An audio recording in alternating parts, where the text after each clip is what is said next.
വേണ്ടി പോയപ്പോഴാണ് ഈ അരിനെല്ലിക്ക റോഡ് സൈഡിൽ കച്ചവടം ചെയ്യുന്നത് കണ്ടത്. അപ്പോൾ വിചാരിച്ചു കുറച്ച് വാങ്ങിയേക്കാം, എന്തെങ്കിലുമൊക്കെ ഉണ്ടാക്കി നോക്കാമല്ലോ എന്ന്. പണ്ട് ഇതിൻ്റെ ഉമ്മാൻ്റെ തറവാട്ടിലുണ്ടായിരുന്നു കേട്ടോ. ഇപ്പോൾ ആ മരം അവിടെ ഇല്ല. അപ്പം നിങ്ങളുടെ നാട്ടിൽ ഇതിന് അരിനെല്ലിക്ക തന്നെയാണോ പറയുക? ഇതിന് ഒരുപാട് പേരുള്ളതുപോലെ ആരൊക്കെയോ എന്തൊക്കെയോ ആണ് പറയാമെന്ന് കേട്ടിട്ടുണ്ട്. അപ്പോൾ നിങ്ങളുടെ നാട്ടിൽ എന്താ പറയുകയെന്ന് വെച്ചാൽ ഒന്ന് കമൻറ്റ് ചെയ്യണേ. ഞാനിവിടെ എടുത്തിട്ടുള്ളത് 1 കിലോ നെല്ലിക്കയാണ് കേട്ടോ. നമ്മൾ അച്ചാറാണ് ഇടാൻ വേണ്ടി പോകുന്നത്. ഞാനിവിടെ ഏറ്റവും സിമ്പിളായിട്ടാണ് ചെയ്യുന്നത്. കാരണം നമ്മൾ വീട്ടിൽ പ്രിപ്പയർ ചെയ്യുന്ന സമയത്ത് അധികം സുറുക്കിയൊന്നും ഇല്ലാതെ ഹെൽത്തിന് വലിയ ഇഷ്യൂസൊന്നും വരാത്ത രീതിക്ക് ഒരു അച്ചാറാണ് പ്രിപ്പയർ ചെയ്യാൻ പോണത്. നമുക്ക് വേണ്ടത് നല്ലെണ്ണയാണ്. എല്ലാവർക്കും അറിയാം, അച്ചാറിൽ നല്ലെണ്ണയാണ് എല്ലാവരും ഉപയോഗിക്കുക. അപ്പോൾ ഞാനിവിടെ ഒരു 1/4 കപ്പ് നല്ലെണ്ണ എടുത്തിട്ടുണ്ട്. അത് 1 കിലോ നെല്ലിക്കല്ലേ ഉള്ളൂ. അപ്പോൾ അത് നന്നായിട്ട് ചൂടാവുന്ന സമയത്ത് 1 ടീസ്പൂൺ കടുക് പൊട്ടിച്ചെടുക്കാം. ഇവിടെ ഞാനൊരു 3 ടീസ്പൂണോളം വരുന്ന അളവിലാണ് വെളുത്തുള്ളി എടുത്തിട്ടുള്ളത്.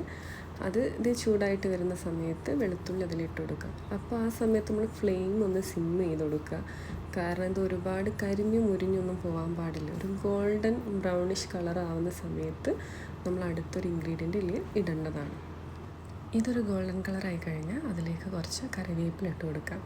അതും ഒരു പച്ചമണം പോകുന്നത് വരെ ഒന്ന് അതിൽ വഴറ്റിയെടുക്കാം. ഇതൊന്ന് ചൂടായി കഴിഞ്ഞാൽ ഫ്ലെയിം ഒരിക്കലും കൂട്ടി വെക്കരുത്. ഫ്ലെയിം എപ്പോഴും സിമ്മിലിട്ടിട്ട് വേണം നമ്മൾ പൊടികളൊക്കെ ചേർക്കാൻ വേണ്ടിയിട്ട്. അടുത്ത് നമുക്ക് പൊടികൾ ചേർക്കാം. ഇതിലേക്കൊരു 1/4 ടീസ്പൂൺ ഉലുവപ്പൊടിയാണ് ഞാൻ ചേർക്കുന്നത്. ഞാൻ വീട്ടിൽ നമ്മൾ കറീൻ്റെ ആവശ്യത്തിനൊക്കെ വാങ്ങിക്കുന്ന ഉലുവ വറുത്ത് പൊടിച്ച പൊടിയാണ് കേട്ടോ ഇത്. ഇനി ഇതിലേക്ക് മുളക് പൊടിയാണ് ഇട്ട് കൊടുക്കുന്നത്. ഇത് കാശ്മീരും സാദാ മുളകും മിക്സ് ചെയ്തിട്ടാണ് ഞാൻ ചെയ്യുന്നത്. സാദാ മുളക് ഞാൻ കുറച്ചേ ഇടുന്നുള്ളൂ, കാരണം എൻ്റെ വീട്ടിലധികം എരിവ് കഴിക്കുന്ന ആൾക്കാരല്ല. അപ്പോൾ ഒരു കളർ കിട്ടാൻ വേണ്ടിയിട്ടാണ് കാശ്മീരി ചില്ലി പൗഡർ ഞാനതിൽ കുറച്ച് അധികം ചേർക്കുന്നത്. പിന്നെ കായപ്പൊടിയാണ് ചേർക്കേണ്ടത്. എല്ലാവർക്കും ഈ കായപ്പൊടിൻ്റെ ടേസ്റ്റ് അത്രയ്ക്ക് അങ്ങോട്ട് പറ്റാറില്ല. അതുകൊണ്ട് നമ്മളുടെ ആവശ്യത്തിനനുസരിച്ച് കായപ്പൊടി ചേർക്കാം. ഇനി നമ്മൾ അരിനെല്ലിക്ക ഇതിലേക്ക് ഇട്ട് കൊടുക്കാൻ വേണ്ടി പോവുകയാണ്. അപ്പം ഞാൻ ഓൾറെഡി ഈ അരിനെല്ലിക്ക കഴുകി നന്നായി ഒരു ഉണങ്ങിയ തുണി വെച്ച് തുടച്ചു വെള്ളമെല്ലാം പോക്കിയതിന് ശേഷം വേണ്ട അത്രയ്ക്ക് ഉപ്പൊക്കെ ഇട്ട് ഞാനൊരു 3 മണിക്കൂർ ജസ്റ്റ് വെച്ചിട്ടുണ്ടായിരുന്നു. അതാണ് നമ്മൾ ഇതിലേക്ക് ചേർക്കേണ്ടത്. ഇനി ഇത് നന്നായിട്ടൊന്ന് മിക്സ് ചെയ്തിട്ട് എടുക്കാം. ഞാൻ ആദ്യം പറഞ്ഞിട്ടുണ്ടായിരുന്നു, പുറമേ നിന്ന് വാങ്ങുന്ന അച്ചാറ് പോലെ അത്രക്കും തിക്കായിട്ടും ഒരുപാട് സുറുക്കൊഴിച്ചിട്ടൊന്നും ഞാൻ ഉണ്ടാക്കാറില്ല. വീട്ടിൽ ഉപയോഗിക്കാനുള്ളത് കാരണം നമ്മൾ വയറിനും ഹെൽത്തിനും ഒരു ഇഷ്യൂസ് വരാത്ത രീതിയിൽ ഞാൻ ഇവിടെ പ്രിപ്പയർ ചെയ്യാറുള്ളൂ. നെല്ലിക്ക ഞാൻ ആദ്യം ഉപ്പിൽ ഒരു 3 മണിക്കൂർ വെച്ചു എന്ന് പറഞ്ഞില്ലേ, അത് അടിയിലേക്ക് കുറച്ച് വെള്ളമായിട്ട് വന്നിട്ടുണ്ടാവും ഒരു 3 മണിക്കൂർ കഴിയുന്ന സമയത്ത്. ആ വെള്ളം ഇതിലേക്ക് നമ്മൾ ആഡ് ചെയ്ത് കൊടുക്കുക. അല്ലാത്തൊരു വെള്ളമൊന്നും ഇതിലേക്ക് ആവശ്യമില്ല.